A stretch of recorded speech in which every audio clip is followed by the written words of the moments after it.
আব্বা, আমি আমার শাশুড়িরে মারতে চাই না, আমি আমার শাশুড়িরে বাঁচাইতে চাই।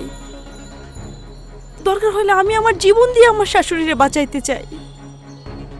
তুমি আমার একটা ওষুধ দাও আব্বা,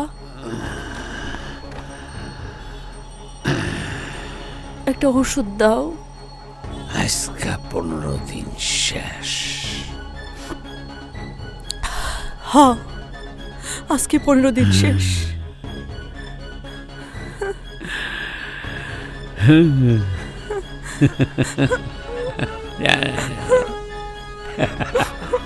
আচ্ছা আব্বা, তুমি হাসতেছো কেন?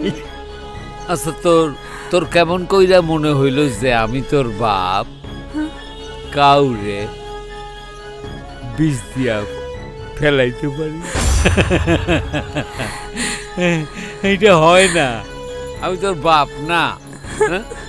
এটা কি সম্ভব? না। আমি চাইছি যে তগ বউ শাশুড়ির সম্পর্কটা ভালো থাকুক, আরো ভালো হোক, আরো ভালো হোক।